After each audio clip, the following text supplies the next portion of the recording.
matuto, manood, makinig at matuto. May aral natin ang kwento ng bayan ko. Mga bata, nakapaglaro na ba kayo ng tumbang preso? O di naman kaya'y sinubukang gumawa ng teleponong yari sa lubid at lata? Mahusay kung oo. Sa mga hindi, tawagin ang inyong mga magulang at tanungin kung nasubukan na nila ito at magkwentuhan pagkatapos nitong kwento.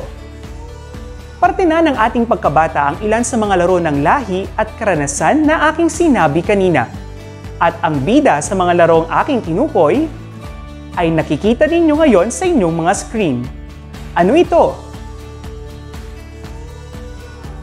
Tama! Ang lata. Magaling! Sa araw na ito, ating aalamin ang kwento ni UP, ang Latang Kayumanggi. Ako si Michael Kevin A. Monforte at samahan ninyo ako sa pagtuklas sa mundo at kwento ng ating kaibigang si UP. Ito ay kwento ng inyong lingkod at guhit ni Ruby Rose B. Lagi na pinamagatang si UP Kayumanggi. Sa araw-araw na ginawa ng Diyos, tuwang-tuwa si UP na makapaglingkod sa pamilya ng magkapatid na sina Lena at Sonia. Una siyang nagsilbi bilang lata ng sardinas na isinahog ng nanay sa kanilang pananghalian. Naku, ang sesaya nila! Sabi ko na nga ba, malaki ang kwento ko sa bawat hapagkainan. Masayang wika ni UP.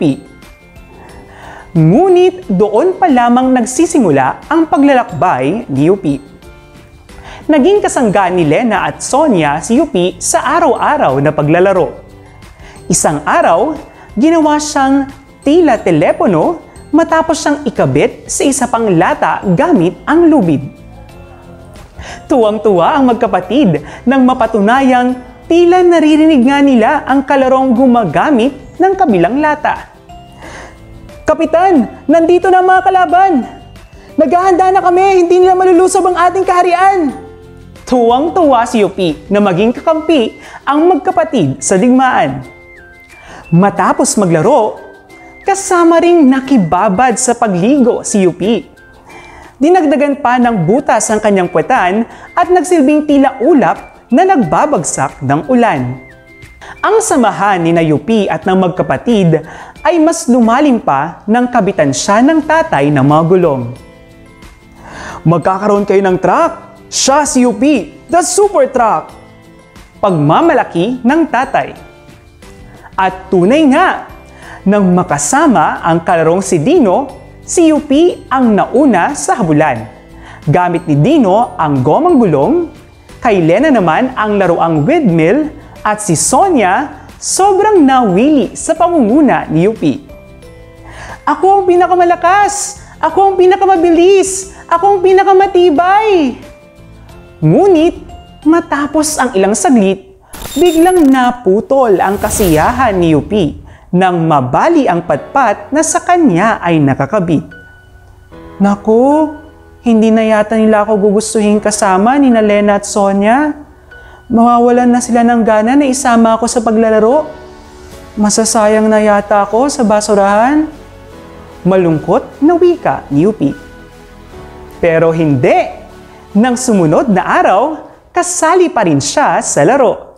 Ang laro, tumbang preso. Hagis dito! Naku! Sablay! Hagis doon! Yan! Tumama na! Pero hindi ako aaray! At kanyang inulit, ako pa rin ang pinakamalakas! Ako pa rin ang pinakamabilis! Ako pa rin ang pinakamatibay! Ngunit, matapos ang laro, lubhang nayupi si UP. Ang kanyang matibay na tindig ay nabali. Ang kanyang makinang na kulay ay nagusot. Nang makita niya ang sarili, ay napaiyak na lamang siya sa sulok. Punong-puno na ako ng kulubot. Baka tuluyan na akong ibasura nito. Malungkot niyang wika.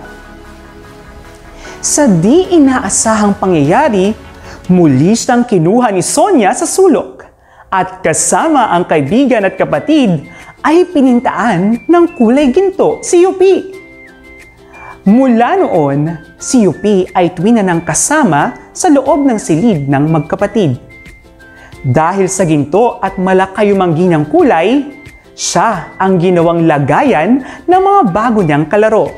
Sina Binibining Lapis, Manong Ruler, Ginang Ballpen, at Manggunting. Mula noon ay hindi na nawaglit si UP sa buhay na magkakaibigang Sonia, Lena at Dino. Dahil siya na ang bagong kasangga nila pagdating sa kanilang pagpasok sa paaralan. Sa kanyang sarili, winika ni UP, "Ako si UP, hindi sinayang, paulit-ulit na pinatibay, pinalakas at pinili." Katulad ni na Sonia, Lena at Dino, piliin nating hanapin ang kwenta at kwento sa mga bagay na maaari pa nating gamitin. Dahil katulad ni UP Kayumanggi, magkakaroon ang mga bagay ng bagong buhay kung nahahanapan pa ng saysay.